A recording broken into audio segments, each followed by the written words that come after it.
जो मैं पहले दिन से कह रहा था कि अमेरिका सरेंडर करेगा, बहुत जल्दी सरेंडर करेगा। और सोचिए, युद्ध के 24वें दिन ही अमेरिका ने सरेंडर कर दिया। वो कह रहा है कि 5 दिनों का सीज फायर है। फिर आगे देखेंगे, ईरान कह रहा है कि किसी से हमारी कोई बातचीत नहीं और हम सीज फायर क्यों करेंगे। हमने पिछली बार भी कहा था कि हम सीज फायर नहीं करेंगे, हम इस युद्ध में लड़ना चाहते हैं क्योंकि युद्ध हम पर थोपा गया है। ईरान अपनी अस्मिता बचाने के लिए लड़ रहा है, अपनी स्वप्रभुता बचाने के लिए लड़ रहा है। इस पर ही बात करेंगे। भारत में क्या तेल की कालाबाजारी शुरू हो गई है और 14 किलो वाले सिलेंडर में सिर्फ 10 किलो गैस मिलेगा। सवाल है कि क्या हमारी विदेश नीति में बड़ी चूक हुई है। सवाल है कि ईरान के साथ भी नहीं था तो इजराइल के साथ हम क्यों दिख रहे थे। क्या हमें जज करने में गलती हुई। आज राहुल गांधी ने, जो नेता प्रतिपक्ष हैं, बड़ा आरोप लगाया है कि प्रधानमंत्री कंप्रोमाइज्ड हैं अडानी को लेकर और एप्स्टीन फाइल को लेकर। उन्होंने एक रैली में कहा है। तो क्या इजराइल के यहाँ जाकर युद्ध में उसका समर्थक होना, डोनाल्ड ट्रंप के सामने उसका समर्थक होना भारत के लिए नुकसानदायक साबित हो रहा है। क्योंकि अमेरिका हमसे सामान बेचता है जबकि हम ईरान को और खाड़ी देशों को सामान बेचते हैं। तो सवाल है कि क्या भारत की विदेश नीति में चूक हुई है। ये बड़ा सवाल है। नमस्कार, मैं शंभू कुमार सिंह और आप देख रहे हैं नेशनल दस्तक। मैं बार बार इसलिए बात कहता हूं नेशनल दस्तक क्योंकि आपको पता चले कि सोशल मीडिया ही सरकार से सवाल उठा रहा है। आज तो एक और खबर मैं आपके साथ शेयर करूंगा, हद हो गई। बीजेपी के चुनाव, केरल में चुनाव आयोग ने एक लेटर जारी किया, उसमें बीजेपी के मुहर लगे थे। खैर उस पर बाद में आएंगे, लेकिन बात सबसे पहले अमेरिका की। अमेरिका कह रहा था कि ईरान का हमने एयरफोर्स खत्म कर दिया है, नेवी खत्म कर दिया है, आर्मी खत्म कर दिया है, सब खत्म कर दिया है। 5 दिन में हम युद्ध जीत लेंगे। सोचिए, 25 जेट गिरे अमेरिका के, F-35, F-16, F-15 ड्रोन्स गिराए गए और अभी तो मात्र 4000 के करीब मिसाइल्स जो है वो ईरान ने दागे हैं और अमेरिका ने एक तरफा सीज फायर कर दिया। डोनाल्ड ट्रंप ने बकायदा, अच्छा भक्तों को बहुत मिर्ची लग रही है, जो कल तक इजराइल और बेंजामिन को सुपर पावर समझ रहे थे, बेंजामिन नेतन्याहू को, और जो अमेरिका को सुपर पावर समझ रहे थे, मैं दावे के साथ कह सकता हूं कि यही सारे भक्त अब ईरान ईरान गाएंगे। और आपको जानकर हैरानी होगी कि जिन भारतीय मुसलमानों को भक्त कोस रहे थे कि वो ईरान ईरान क्यों कर रहे हैं, ईरान ने कहा है कि भारत के लोगों ने हमारा साथ दिया, वो युद्ध के खिलाफ थे, वो हमारे लिए लड़ने नहीं आए, लेकिन एक मोरल सपोर्ट किया और इसलिए ईरान भारत को गैस और तेल की किल्लत नहीं होने देगा। यह भी बड़ी बात नहीं है। विदेश नीति के लिहाज से बात करें तो प्रधानमंत्री का इजराइल जाना, वहां मेडल पहनना, ये किसी को रास नहीं आया होगा। सोचिए, श्रीलंका को तेल मिल रहा है, सोचिए कि पाकिस्तान को तेल मिल रहा है, सोचिए बांग्लादेश को तेल मिल रहा है, रूस को तेल मिल रहा है, चीन को तेल मिल रहा है और भारत ने थोड़ी सी चूक की, लेकिन उसके बावजूद ईरान ने बड़ा दिल दिखाया है। आपको बता दें कि भारत से ईरान बासमती चावल और मखाना तक जाता है। ईरान ने चाबहार बंदरगाह हमारे हवाले कर दिया था, हमारा बिजनेस चल रहा था वहां से। ईरान ने बकायदा रुपए में हमें गैस और तेल देता था, सस्ता, इतना सस्ता कि आप कुछ नहीं कर सकते, पूछ ही नहीं सकते हैं।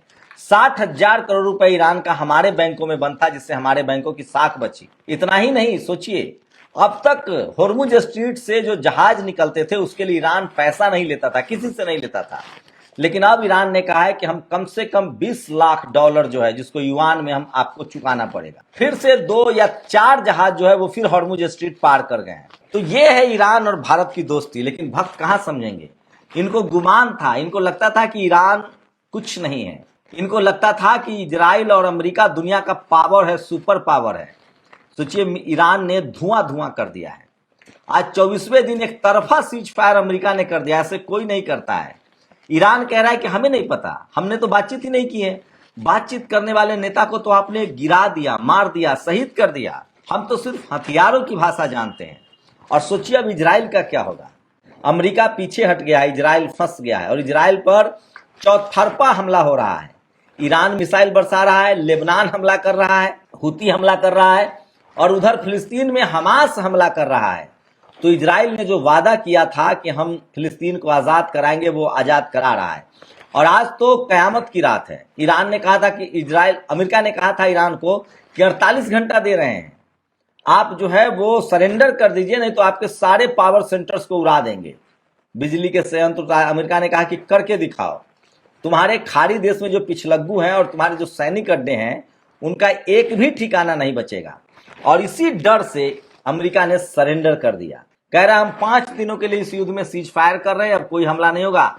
लेकिन ईरान ने कहा है कि हमने कोई सीज फायर नहीं किया है, हम पिछली बार भी नहीं सीज फायर करना चाहते थे लेकिन हमने सीज फायर किया। नतीजा इजराइल और अमेरिका ने तैयारी करके हम पर हमला किया, अब हम कोई मौका नहीं देना चाहते हैं।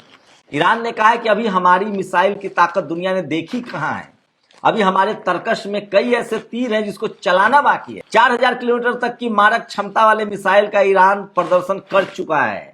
आगे क्या है उसके पास, क्या उसके मिसाइल की ताकत अमेरिका तक पहुंच सकती है? यह भी बड़ा सवाल है जो दुनिया जानना चाहते है, दुनिया अचंभित है। सोचिए 25 जेट गिरे हैं, F-35, F-16, और ये सारे तकनीक ईरान के अपने हैं। सस्ता ड्रोन, सस्ता मिसाइल। सोचिए ईरान को जो लोग कह रहे थे कि एक कट्टरपंथी देश है, ईरान में 95% लिटरेसी है। पीएचडी से कम को तो वहां लोग पढ़ाई लिखाई ही नहीं मानते हैं, और विज्ञान पर इतना जोर कि आप कल्पना नहीं कर सकते हैं। अमेरिका और इजराइल ने अभी तक 1400 से ज्यादा बमबारी की है, लेकिन उनके गरीब और निर्दोष लोगों को मारा है, रिहायशी इलाकों पर बम गिराए हैं। अभी तक एक भी मिसाइल अड्डे को बर्बाद नहीं कर पाए हैं अमेरिका और इजराइल, और ईरान ने इनका धुआं धुआं कर दिया है। और सोचिए अब इजराइल का क्या होगा। आज कयामत की रात है, आज की रात तय होगा कि इजराइल नक्शे से खत्म हो जाएगा, वहीं फिलिस्तीन आजाद हो गया। यहां तक कि इराक से अमेरिकी सैनिक भाग गए, इराक भी आजाद हो गया है। सीरिया पर भी नजर है ईरान की, सीरिया भी आजाद होगा, और सारे खाड़ी देश आजाद हो गए, सारे अमेरिकी अड्डे खत्म हो गए हैं। अब खाड़ी देश भी आराम से अपने तेल निकालेंगे, अपने हिसाब से बेचेंगे। अमेरिका की कमर टूट गई है, न उसके हथियार अब बिकेंगे दुनिया में, क्योंकि उसका हथियार किसी काम का नहीं है, न उसके वायु रक्षा प्रणाली बिकेंगे, न उसका खाड़ी देशों पर तेल पर दबदबा रहा, और ईरान पर कब्जा करना तो वो भूल जाए। लेकिन सवाल है कि अब बेंजामिन नेतन्याहू और इजराइल का क्या होगा।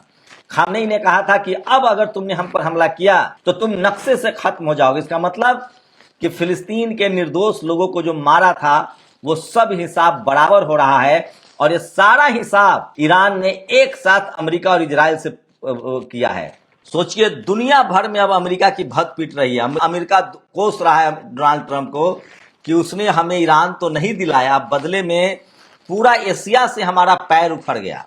अब एशिया में पैर रखने की जगह भी अमेरिका को नहीं मिलने जा रही है, तेल पर तो कब्जा दूर की बात है। तो इस युद्ध में अमेरिका अपना सब कुछ गंवा चुका है।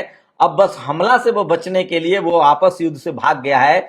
इजराइल का क्या होगा कोई नहीं बता सकता, अगले 4-5 दिनों में पता चल जाएगा, क्योंकि ईरान ने कहा है कि हमने कोई सीज फायर नहीं किया है। वही भारत के लिहाज से बात करें तो प्रधानमंत्री ने आज संसद में कहा कि तेल के लेकर किल्लत हो सकती है, गैस को लेकर किल्लत हो सकती है, युद्ध लंबा चलेगा। क्या इसका मतलब प्रधानमंत्री को अंदाजा नहीं था कि सीज फायर होगा? साथ ही जब वो इजराइल गए थे क्या उनको अंदाजा नहीं था कि युद्ध होगा? हमारी विदेश नीति खड़ा रहने की है, स्ट्रेट न्याय के पक्ष में, न केहू से दोस्ती न केहू से बैर, यही भारत की ताकत रही है। तो हम क्यों अमेरिका और इजराइल के पक्ष में इतना झुक गए कि हम सोचिए अब रूस कह रहा है कि हम महंगा तेल देंगे, ईरान कह रहा है कि हम पैसा लेंगे, और ईरान कह रहा है हम सबसे पैसा लेंगे। अब तक स्वेज नहर पार करने के पैसे देने होने पड़ते थे, तुर्की पैसा वसूलता था टोल, समुंदर का टोल, मिस्र वसूलता था स्वेज नहर का। उसके बाद आपको बता दें कि सोचिए अमेरिका कह रहा था कि स्वेज नहर पर भी हम कब्जा करेंगे, वो कह रहा था ग्रीनलैंड पर कब्जा करेंगे, क्यूबा पर कब्जा करेंगे। ये दुनिया का सबसे सनकी राष्ट्रपति ने दुनिया को युद्ध में धकेल दिया। सोचिए अगर ईरान केबल काट दे, जो हॉर्मुज स्ट्रीट में केबल है, तो पूरे एशिया में इंटरनेट ठप हो जाएगा, चीन के अलावा और रूस के अलावा, क्योंकि चीन और रूस के पास अपना सैटेलाइट है, अपने यहाँ भी कुछ है लेकिन उस लेवल पर नहीं। दुनिया में सबसे ज्यादा सैटेलाइट चीन के पास है, फिर एलन मस्क के पास है, उसके बाद अमेरिका के पास है, रूस के पास है। अगर इंटरनेट ठप हो जाए तो बैंक ठप, प्लेन ठप, सारा कारोबार ठप, यूट्यूब ठप, फेसबुक ठप, हम लोग बात भी नहीं कर पाएंगे। और ये सारे तार केबल जो हैं यूरोप से एशिया में, वही हॉर्मुज स्ट्रीट के समंदर के नीचे 200 मीटर नीचे से आता है।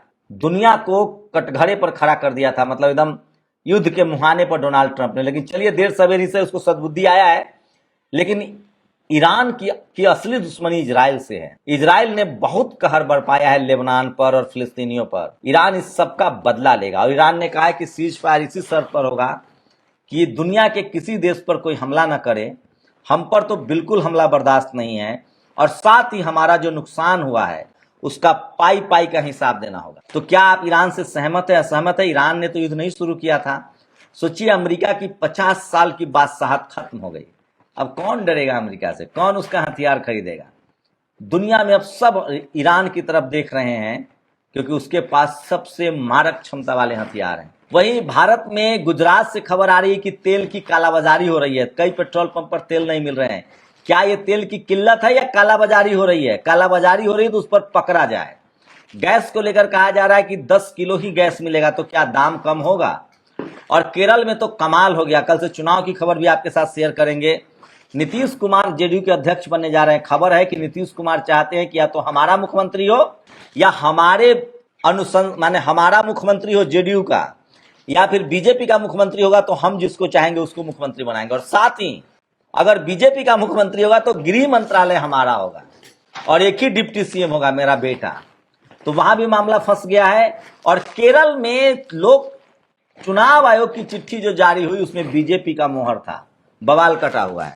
तमाम खबरों को और अपडेट जानने के लिए आप नेशनल दस्तक के एक्स हैंडल पर, जिसको ट्विटर भी कहते हैं, और हमारे फेसबुक पेज पर भी आकर ये सारे अपडेट ले सकते हैं। शुक्रिया। नेशनल दस्तक की आपसे गुजारिश है कि अगर इसको बचाना चाहते हैं तो नेशनल दस्तक को सब्सक्राइब करने के लिए रेड कलर के सब्सक्राइब बटन को दबाएं, फिर बेल आइकन की घंटी दबाएं। नेशनल दस्तक को बचाने के लिए बहुत जरूरी है कि हर खबर को शेयर करें, लाइक करें, कमेंट जरूर करें।